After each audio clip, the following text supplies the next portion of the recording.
Hey everyone, and welcome to This Week in Crypto, our weekly short look at what's driving crypto markets and crypto giving, brought to you by the Giving Block and Shift4. Again, my name is Nick Mikhalevsky, Senior Sales Manager here at the Giving Block. And once again, I'm joined by my colleague, Pietro Moran, Director of Crypto at Shift4, our parent company. Again, just a quick recap. This is designed for audiences in the nonprofit space that want to get a better understanding of what's going on in crypto and the crypto markets, but more importantly, what's happening in crypto giving and the trends that we're seeing. Just a reminder, the Giving Block enables nonprofits to seamlessly fundraise with non-cash assets like crypto, stocks, and donor advised funds. And our parent company, Shift4, is a leading global payment platform that powers the top brands across every industry.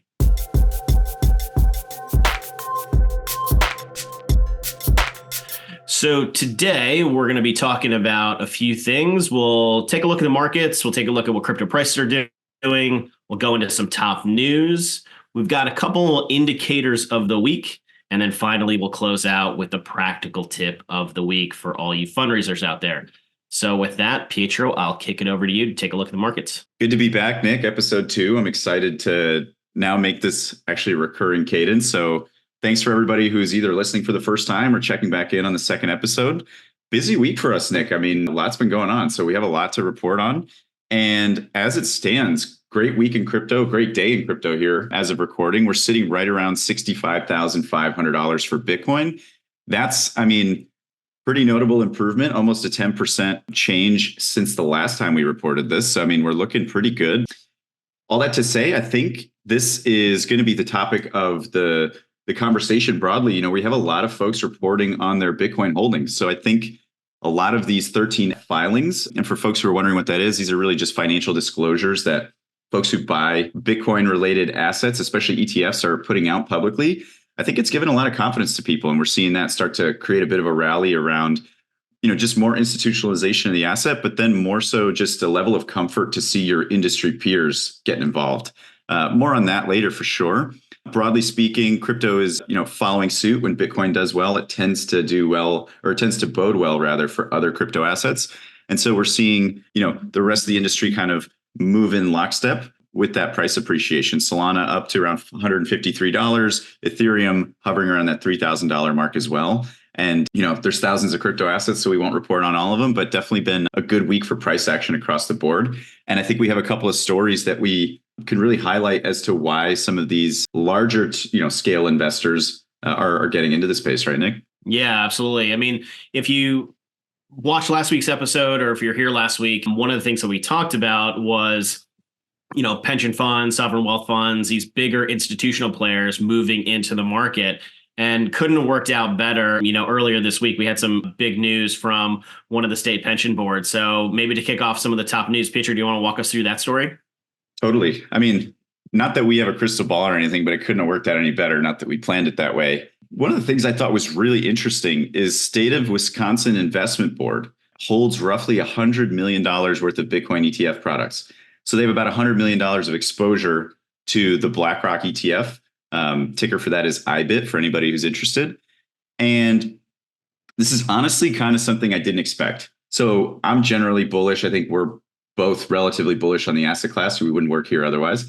All that to say, though, pension funds and state investment boards are typically some of the slower movers in this category of institutional investors, right? My prediction personally would have been that we saw more hedge funds and sort of high net worth individuals gravitating towards Bitcoin as it became more accessible as a financial product. But state of Wisconsin, they just said, you know what, let's jump right in. It's not a material amount of holdings for them. I think it represents less than 1% of their total value of their investments. But it just goes to show a little bit of diversification never hurt. But when you do it at that kind of scale, it's a really impactful and meaningful amount of money, relative to, your or my portfolio, right? One of the things that I thought was actually really interesting too is one of the senior Bloomberg ETF analysts. And for anybody interested, you could read some of the articles we've attached in the show notes. But he said, in terms of landing investors of that sort of caliber, scale, reputation, this is like, for using a fishing analogy, landing a sailfish, like this is a big deal. And I think, not that I'm here to read tea leaves or make predictions, but I think that this is giving people a lot of confidence that says, hey, Bitcoin is actually part of the mainstay of not only a retail investor portfolio, but now also an institutional portfolio. And Nick, I mean, are you seeing anything like that resonate with some of the nonprofit clients? Because I know crypto native folks, the companies we interact with at Shift4, they're already in the industry. They're very eager to see this stuff. But what's it like from your end of things? Yeah, I mean, I think this is something that will start to bubble up to the surface as, you know, regular everyday people are talking with their financial advisor at these professional firms, and it starts to become more of their like profit taking strategies, their annual tax planning. So now that crypto is in the traditional financial mix, it's just going to lend itself to more communication, certainly with folks looking to tax optimize their giving. So it's really cool to see how this is already starting to move quicker than I thought we would have expected. And one of the things that the team at Fidelity did a great job illustrating too is that for some of these moves, 100 million, I think they bought another 60 million GBTC as well, which is another one of the spot ETFs. These are sort of, as they term, like down payments into this industry. There's going to be another like set of due diligence over the next 6 to 12 months. So think of this as just like the starting of what we'll expect to see, not a guarantee, but what we expect to see given the behavior of these investment committees now that they're going to start, further allocating into this asset class. So, I mean, really cool. $100 million appetizer, that's not too bad, all things considered.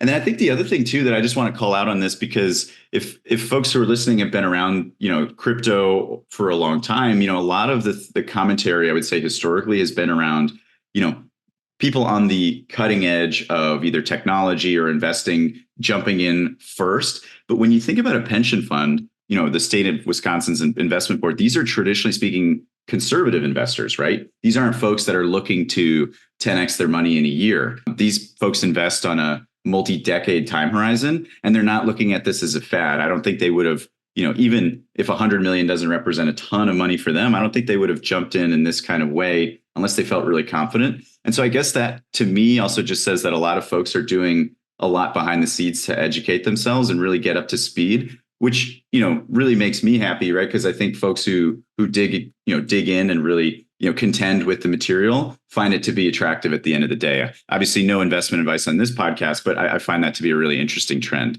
And on the topic, right, of traditional finance getting into crypto or addressing it more broadly, we saw something similar with Vanguard. So I know you mentioned Fidelity earlier, Nick, but Vanguard has been one of the large, brokerages and investing platforms that hasn't really given access to these Bitcoin ETFs, but they're naming a new CEO who is actually quite crypto friendly, who's coming from BlackRock. His name's Salim Ramji. Hope I'm pronouncing that correctly. But all that to say, right, it looks like maybe crypto isn't the only issue. Obviously, these folks manage trillions of dollars in some cases, but they're looking at talent that is keen to explore new asset classes and make sure that they're responding to the demands of consumers. I mean, anything that you take away from that, Nick, as you read the article? Yeah, I mean, again, it further reinforces, more and more people exploring the space, and that exploration is going to lead to, again, more of the incentive to make these donations in a tax smart way. We continue to see major gifts, come into the platform every single day, and it's likely going to continue as just more users come into the space. The thing to remember for our nonprofits on the call, the last time we had like a really big like crypto bull run appreciation, that was mainly retail driven. And when we think about like the whole market as a whole, the way to sort of simplify it, retail kind of makes up about 20% of the market. Institutional investors make up about the other 80%. So if any nonprofits were here in 2021 and in the sort of a big bull run during that year, remember that was only driven by such a small portion of the market. Now you've got the other 80% that's finally showed up, and no question we're going to see that trickle and have those ripple effects into charitable giving, and it's why we've been seeing such strong giving trends already in 2024. Yeah, I think it's the story of Wall Street meets Main Street, right? Main Street kind of got in earlier. I mean, I don't think there were too many institutional investors a decade ago investing in crypto, but clearly they're playing the catch-up game in meaningful size, right? Because one institution might be the same amount of money in as maybe 100,000 or more regular investors. So I'm really excited about that. I think, we're slowly seeing a lot more of this public comfort with the asset class. Even folks who are maybe friendly in the past can now be public about it, which I think is great. And only furthers, continued education and more discussion in the open about, the benefits of potential exposure to it. So I think that's really cool. And I think it bodes well. I mean, we don't know what price will do, but I think the more people talking about it or in the conversation is always better. And, I'm very, excited at the prospect of the future, right? Because these folks don't think 3-6 months out from now. They think 5, 10, 20 years from now. So that's, for say this longtime Bitcoiner, a really nice thing to see. Absolutely. I'm right there with you.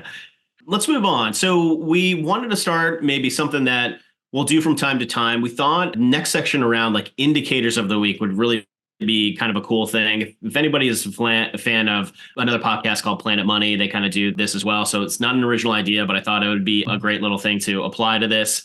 I've got one. Pietro's got one. Pietro, why don't you kick it off? What's your indicator of the week?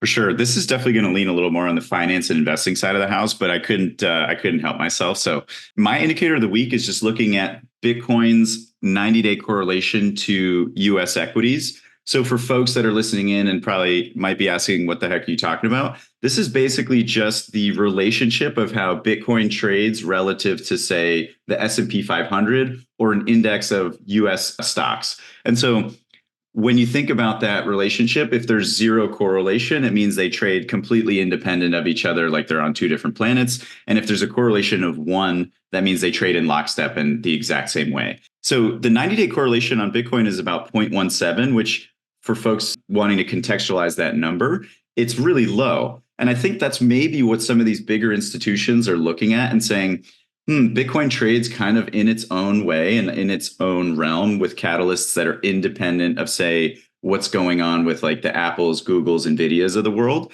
And from a diversification standpoint, maybe they're looking at it and saying that's a good place to park your money so that it can grow kind of independent or asymmetrically from the rest of your portfolio.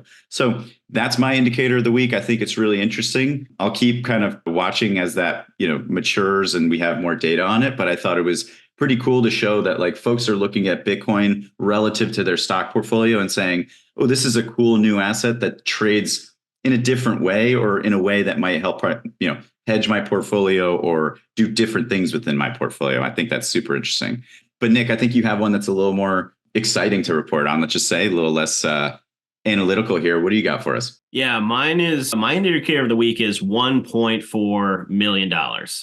And that is the amount that an anonymous Bitcoin philanthropist donated to the Identity Theft Resource Center. They put out a great press release. It was a fantastic result. Just, again, going to show you just how much these crypto major gifts are happening all the time. So for those nonprofits out there that are tuning in, I would encourage you to check out that link. We'll drop a link in the show notes. Certainly check out the ITRC, but all of these trends in the market with the appreciation and the tax optimization and just a new entrance in the space is something that we thought we would see happen. And again, it continues to bear out in the numbers. So it was really awesome. We're really happy for ITRC. And of course, we always tip our cats to those anonymous crypto donors out there. As a little bit of like a way to sort of wrap this up and to close out sort of this indicator, one kind of tip as we go into, the final section here is for, those nonprofits listening, check in with your existing donors. When everybody thinks about, hey, I'm going to start or we should look into crypto, there's always the idea around like looking towards new donors and net new donors. Everybody's always shocked at how much crypto is in their existing network, right? They just haven't asked or donors just haven't been made aware. So this is a perfect example of, being open to those donors so that they can raise a hand into that if they feel so inclined to. And again, just opening that additional door. So if you're curious about crypto, there are some fantastic cases. We've got literally hundreds of them, situations just like this that we're seeing coming through the network every day. Nick, I gotta ask a question here, just because I know you're more than nonprofit professional. I mean, maybe you put yourself in the shoes of the donor here and maybe explain the thought process. But what do you think goes through the mind of a donor who's looking to allocate? That's a pretty major gift as far as I understand it, right? $1.4 million, nothing to sneeze at. Maybe you could explain really quickly just maybe what the process is of maybe finding that nonprofit or even coming to the determination like, $1.4 million of giving. What do you think was going through that? Obviously, it's an anonymous donor. Maybe we didn't have as much direct contact there. But do you think they saw the nonprofits' openness to crypto somewhere online, or like how do you think that played out? Yeah, I mean, it could be all of the above. I mean, obviously, we're a great aggregator, right? So when people think about donating crypto, I mean, a lot of people still don't instantly know who takes crypto and where to go, and so it's always the tried and true, hopping on to Google and just checking out where I can donate crypto, and naturally they find the giving block, and we've been a great aggregator of all of these great causes. And but a lot of times too, I mean, you'll have donors that will reach out, but the motivation for this donor, I mean, certainly if I was in this person's shoes, I mean, the thing I'm thinking about is, man, I've got my capital gains offset for this year, and I can carry those over to other years in the future. And again, I'm not a tax professional, so consult your tax professional, but I mean, the tax optimization of this is a great benefit, and it's the exact same benefit that you have in traditional assets as well, and maybe even a perfect lead into our next section on the practical tip of the week, because again, we'll honing in on this issue around crypto donations being so tax optimized. Just wanted to remind everyone as well. I mean, when we talk nonprofits, when we talk about like giving stock and giving, say, through a donor advised fund, that's very well known and people are like very comfortable about that. But as soon as you throw the term crypto in, there's maybe a little bit more scrutiny that comes into the conversation. What I want to remind people is that, look, there's no difference in terms of the treatment on the tax side for giving crypto. It's just another appreciated asset like stocks or like putting those into a donor advised fund. And I guess the most succinct way I can describe it is this is the exact same tax benefit that has seen donors put $250 billion into their DAF accounts. They're getting the exact same kind of write-off. So, and yes, you can put crypto into a donor advised fund. So if you're a nonprofit out there and you've got, again, another kind of like tip of the week, if we want to stay on the DAF subject, a lot of the organizations that we talk to do accept DAF gifts, but a lot of times there's a big barrier there. And the barrier to that giving is, well, we've got a way you can call us or send us an email. And really the conversion rate on that, is just so much lower versus having an optimized way to give right on your own giving page. It's what we've perfected. Check us out. The DAF stuff is great. We've perfected stock giving as well. Obviously, these crypto major gifts are trending, so I encourage everyone to review those ways that you're actually taking those assets. But more importantly, especially when it comes to crypto, remind your donors this is the exact same tax benefit as if they're donating stocks or they're putting assets into a DAF. It's no different. But even on the donor side, when they hear crypto, they might think it's a different animal all entirely. So spend some time on that education. We've got a lot of great tax tips on our blog. We'll put a link to that into the show notes as well. But get educated on the crypto tax side of things. We've got a lot of great content for you as well. I got to imagine, that's probably a really weird donation flow. I mean, I haven't worked at a nonprofit or anything, but just to have zero cultivation on the donor and then just see $1.4 million is probably make you fall out of your seat material almost, right? That's got to be pretty epic. So that's an awesome one. I'm super happy to hear it. Yeah. So with that, I think we'll kind of wrap up for this week. Again, as a reminder, one of the things that we have going on right now is an exclusive limited time $500 in Bitcoin when you get started with the giving block. We'll have a link to that into the show notes as well. There are some terms and conditions there, but check it out if you are a new nonprofit that wants to kickstart their crypto fundraising journey. We've got a nice little bonus for you when you sign up with the giving block. On behalf of Pietro, Moran, and myself, thanks again for tuning in to This Week in Crypto. See you next week.